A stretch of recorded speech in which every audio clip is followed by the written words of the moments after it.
노벨 뭐 물리학상이라든지 과학상, 생물학상 이런 것은 아마 받는 사람이 등장할 거라고 생각합니다. 아마 그 받는 사람은 한국에서 일하는 사람보다는 외국 연구소에서 일하는 한국 과학자 중에서 그런 사람이 나타나지 않을까 이렇게 생각을 합니다. 어제가 보니까 명량대첩 몇 주년이라 해가지고 진도 근방에서 큰 행사를 했습니다. 이 명량대첩이라는 이 전투는 어떤 것인지 아시죠? 그게 임진왜란 때 이순신이 잘 싸우다가 한번 모함에 걸렸어요. 모함에 걸려서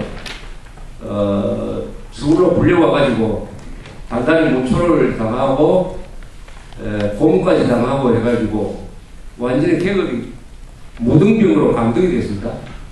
그렇지만은 백의종군하겠다 해서 계급이 없는 상태에서 종군을 하다가 결국 원균이가 패하니까 다시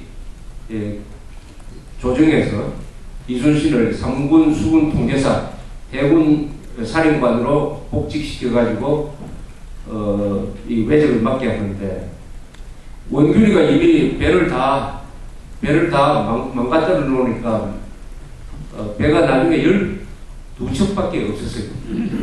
여기에 대해서 이순신 장군이 조정에 올린 장계 보고서에 이렇게 썼지 않습니까?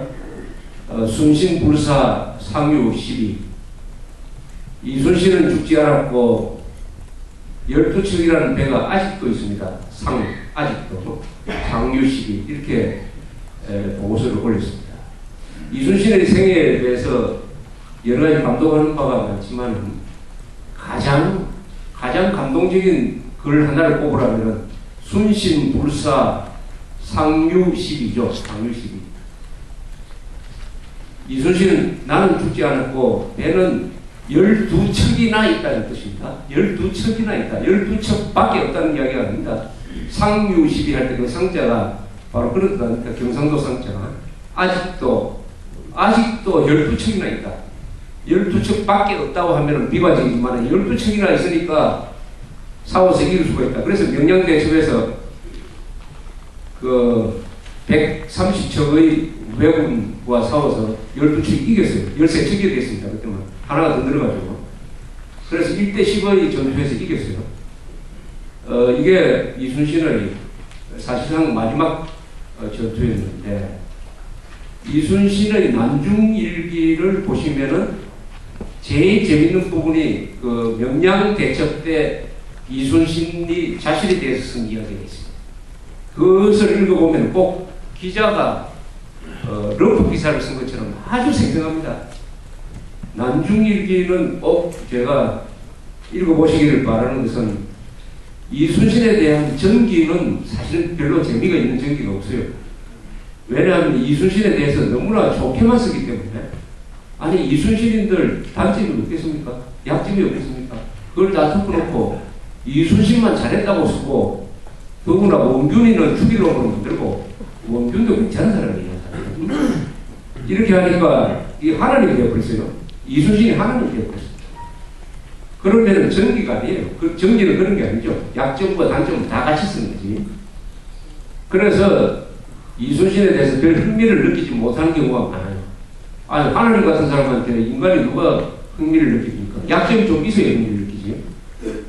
그런데 난중일기를 읽어보시면은 이순신이 이런 사람이구나 하는 것을 느끼게 됩니다. 난중일기를 읽어야 이순신이란 인간을 만날 수가 있어요. 이순신이란 인간을 만날 수가 있습니다. 이순신의 전기를 읽으면은 이순신이라는 우상을 만나는 거예요. 우상. 그래서 우리나라에서 이순신 전기를 쓰는 사람들은 반성을 많이 했습니다. 여러 사람이 이순신 전기를 쓰지만 단점을 이야기하지 않는 거예요. 그러나 난중일기를 읽어보면 이순신의 단점이 많이 나옵니다. 뭐냐면 원균이를 왜 그렇게 미워했느냐, 원균을 왜 이렇게 미워했느냐 하는 게 불가사의예요. 원균도 괜찮은 사람이에요. 또 용감한 사람입니다. 근데 이순신의 난중일기에 보면은 원균이를 미워하는 설명이 한 20군데 나옵니다. 20군데. 그것도 아주 사소한 거예요. 어제 저녁에 같이 술을 마셨더니 뭐 술주정을 하더라든지 이런 걸 가지고 이렇게 썼는데 제가 이걸 읽어보니까 이 두 사람이 잘 안 맞는 사람이구나 하는 걸 느꼈어요. 원균은 어떤 사람이냐면 아주 보통한 사람이에요. 아주 남자다운 사람이에요. 이순신은 어떤 사람인지 아십니까? 아주 여성스러운 사람입니다. 그분은 섬세한 사람이에요. 굉장히 내성적인 사람입니다. 이순신은 내성적이고 꼼꼼하고 그러면서도 대범할 때는 굉장히 대범하고 그러니까 간이 큰 사람이고 소심한 사람이에요. 그런 사람은 우리가 소심담대하다고 그러죠. 간은 큰데 굉장히 소심한 사람이 있습니다. 박정희도 그런 유의 인간형인데 그래서 이순신 그 난중일기를 읽어보면 통계를 보게 됐어요. 제일 많이 나오는 통계가 뭐냐면 술 마셨다는 거예요. 술 마셨다. 술 마신 통계가 120번 나와요. 120번. 술을 그렇게 좋아했는데 또 술을 마시고 배앓이를 해가지고 오전에는 잠자고 오후에 출근했다는 이런 유의 기사가 120번 나옵니다. 왜냐하면은 이순신이 위장병을 앓고 있었어요. 근데 의사들이 난중일기를 가지고 진단을 해보니까 신경성 위장염을 앓고 있었답니다. 신경성, 워낙 신경을 많이 쓰니까 위장이 빵꾸가 났는데 그러면 술을 안 마셔야지. 그런데 거기다가 술을 마시니까 어떻게 되겠습니까? 계속 막 알아먹고 뭐 이렇게 합니다. 또 이순신의 대목에서 제일 많이 나오는 대목이 뭐냐면 어머니에 대한 이야기입니다. 어머니. 그때 어머니가 아산에 살아있었는데 어머니에 대한 문안에 대한 이야기. 그것도 한 100분 이상 나와요. 그러고 뭐가 많이 나오느냐. 이순신 그 난중일기에 보면은 부하들의 권장을 쳤다는 이야기가 많이 봅니다. 부하들의 권장을 쳤다. 그러니까 조금은 잘못하면 그냥 불러가지고 권장을 치는데 직속 부하까지 때립니다. 그러니까 장군이 장교를 받아치는 거하고 마찬가지인데 또 탈영한 사람은 잡아보면 전부 다 사형이에요. 사형. 그러니까 사형 목을 쳤다든지 이 권장을 쳤다는 이야기가 많습니다. 그래서 우리가 군대에서 쫄병 생활할 때 우리 농담으로 이런 이야기를 했어요. 야, 우리가 이순신 장군 밑에서 쫄병으로 생활했으면 참 고생 많이 하겠다고. 근데 이순신은 그렇게 악역을 담당하지 않았으면 그 군대가 유지가 되겠습니다.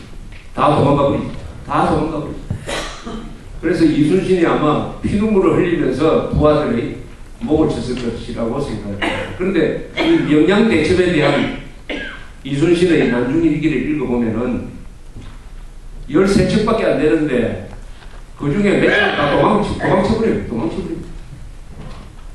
이순신 배가 포위됐는데도 구하러 오질 않아요. 그래서 그 도망치는 안위라는 그 장군한테 이런 이야기를 합니다. 자네가 군법으로 죽겠느냐 아니면 적 앞에서 죽겠느냐. 이런 식으로 하면은 이 살아있으면 군법으로 처리해가지고 죽일 것이고 용감하게 싸우면은 적병한테 죽을 테니까 선택을 하라고 이렇게 막 고함지는 장면이 나와요. 그러니까 이 사람이 겁이 나가지고 열심히 싸워서 잘 싸운다는 그런 내용이 있습니다. 그래서 이 명량대첩 기념일이니까 오늘 신문을 보니까 조선일보 그 사진에 근사하게 나와 있었는데 그걸 계기로 해가지고 한번 이 난중일기를 꼭 한번 읽어보시면 어떻겠느냐.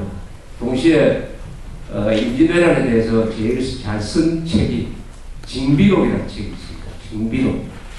이왕 서점에 가시면은 이순신이 쓴 난중일기하고 유성룡이 쓴 징비록을 같이 사서 이렇게 대조해서 읽어보면 또 재밌습니다.